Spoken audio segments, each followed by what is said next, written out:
राजौरी के बडाल गांव में रहस्यमय बीमारी का प्रकोप जारी है और बीते मंगलवार को एक और बच्ची ने दम तोड़ दिया। उसके 3 भाई बहन बीते 48 घंटे में मौत का शिकार हो चुके हैं। इस तरह एक महीने में 4 परिवारों के 14 लोगों की मौत हो चुकी है। उधर विशेषज्ञों ने किसी भी प्रकार के वायरल इन्फेक्शन से इनकार किया, पर पीड़ितों के सैंपल में न्यूरोटॉक्सिन मिले हैं। जांच जारी है। न्यूरोटॉक्सिन ऐसा केमिकल होता है जो नर्वस सिस्टम शीतल कर देते हैं या प्रभावित करते हैं। ये भोजन या अन्य माध्यम से या किसी जीव के काटने से भी शरीर के भीतर जा सकते हैं। वहीं चीफ सेक्रेटरी अतुल डुल्लू ने पुलिस को इन मौतों के संदर्भ में अब तक स्वास्थ्य संस्थानों द्वारा उपलब्ध कराई गई रिपोर्ट के आधार पर कोई निष्कर्ष निकालने के लिए अपनी पेशेवर योग्यता और वैज्ञानिक तकनीक का सहारा लेने को कहा है। जम्मू कश्मीर पुलिस ने इंटरनेट मीडिया पर सांप्रदायिक टिप्पणियों कर लोगों को हिंसा के लिए भड़काने में लिप्त तत्वों को चिन्हित करते हुए उनके खिलाफ कार्रवाई शुरू कर दी है। इसी सिलसिले में पुलिस ने कथित तौर पर 6 लोगों को पूछताछ के लिए हिरासत में ले लिया है। उल्लेखनीय है कि कश्मीर से संबंधित कुछ लोग इंटरनेट मीडिया पर अपमानजनक सांप्रदायिक टिप्पणियां कर रहे हैं और विभिन्न संप्रदायों व समुदायों की भावनाओं को ठेस पहुंचा रहे हैं। ये आम लोगों को सांप्रदायिक आधार पर बांटने का प्रयास कर रही है। कश्मीर पुलिस अब जबरदस्त एक्शन में आ चुकी है।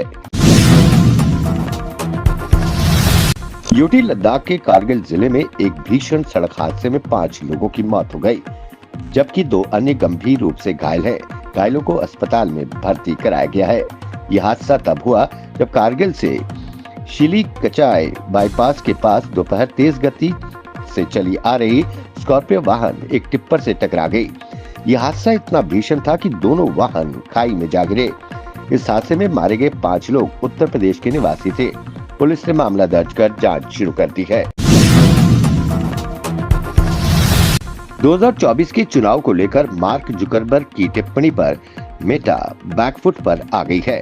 कंपनी ने मामले में माफी मांग ली है। मेटा ने कहा कि अनजाने में हुई गलती के लिए हम माफी मांगते हैं। मेटा इंडिया में सार्वजनिक नीति के निदेशक के तौर पर काम करने वाले शिवनाथ ने एक्स पर एक पोस्ट में सीईओ की तरफ से माफी मांगी है।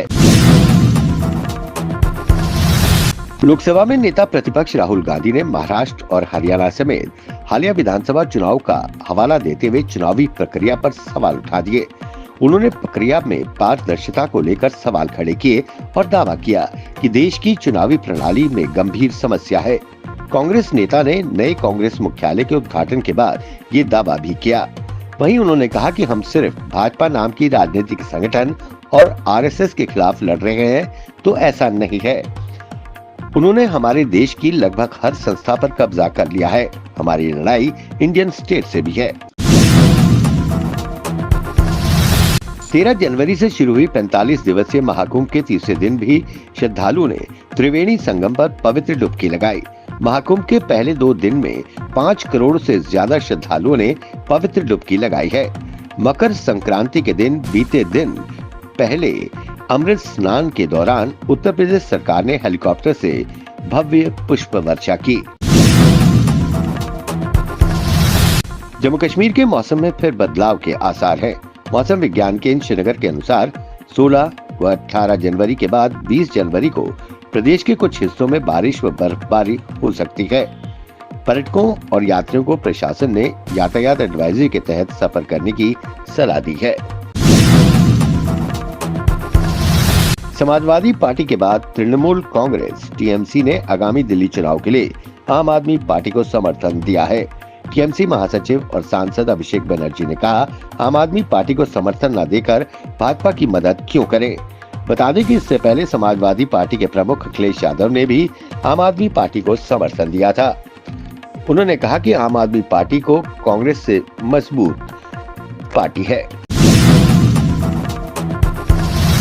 हमारे दिग्गजों के बलिदान को मान्यता देने और उन्हें सम्मानित करने के लिए ईस्ट स्पेस डिवीजन के तत्वावधान में तितवाल ब्रिगेड द्वारा गढ़ी नौशहरा में सद्भावना आउटरीच पीजीएमई का सफलतापूर्वक आयोजन किया गया, ताकि हमारे बहादुर दिग्गजों, स्थानीय लोगों और आदिवासियों की सुविधा हो सके।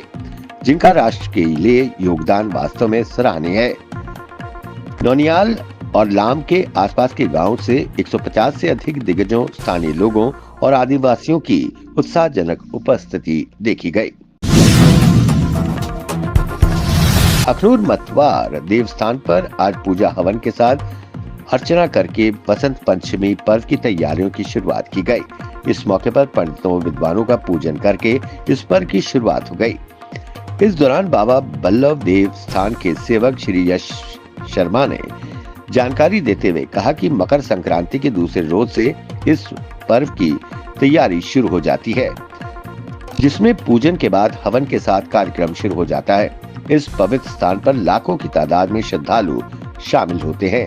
आकाश से इस पवित्र स्थान पर हेलीकॉप्टर द्वारा फूलों की वर्षा की जाती है।